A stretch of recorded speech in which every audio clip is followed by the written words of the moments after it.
So just this morning, I was making a video real quick about Boots Ennis having the Roy Jones syndrome, right? Or the Roy Jones effect, meaning that he had no one to fight at the weight that he's in right now, at the weight that he's in. And, he should vacate and move up.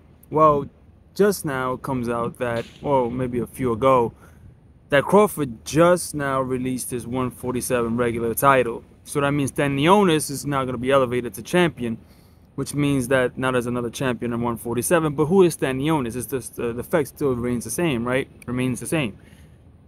Boots still has no one really of note to fight there. Now, it doesn't really add anything except for the fact that, one Bud has no intention of going back down to 147, right? We kind of knew that, but he was holding on to those titles, so we thought maybe at one point, if he wouldn't be able to get the matchup between Canelo, that he would probably just go right back down to 147 and defend the remaining titles that he does have. But it doesn't seem that way now, and now we know his intentions are to slowly release those titles back into the wild.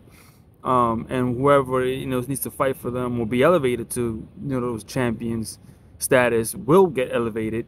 Maybe Stanionis will take the 1.5 million or less that they offered Norman Jr., which now is being reported that it was more by Eddie Hearn than 1.5 million, and they still said no. So let's see, maybe he does stay for one or two more fights to get to a unified. But at that point, if you're going to unify, you might as well try and do the rest of it, right, and get undisputed. But I don't know. I don't think it's a good move. I think he should still go up to 140 to 154 and just put pressure on Bud if Canelo's fight doesn't go through, right? Just put pressure on Bud.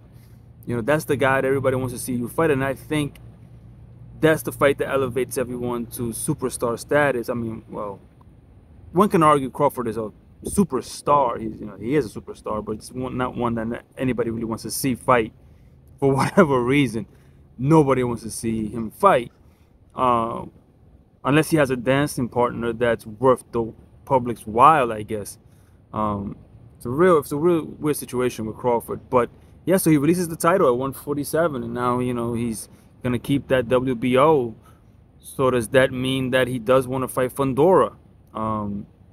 I think that's a mistake. I don't think he should fight Fundora. I don't think it does anything for him except make him probably look very vulnerable. Already he struggled. They didn't struggle, but it was a real good challenge at him at 154 against Majimov, a guy who nobody really heard of until that fight was announced, right? I mean, the deep cut guys knew, but the general public was like 10 fights, So it's one of those situations, and didn't sell well. Lost a lot of money.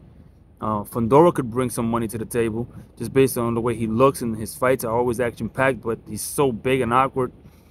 He is a true 154, if anything, because he is like 9,000 feet tall. So it's interesting. I still say Boots should move up to 154, get a fight in there, put pressure on Crawford if he doesn't get the Canelo fight, which, is still up in the air. He might not. But let me know in the comments down below. What do you think about this move? What does it mean for Crawford? What does it mean for the future of even Boots or anybody else in the 147 or 154 division? Let me know in the comments down below, and I'll see you in the next video. And I'm out. Peace.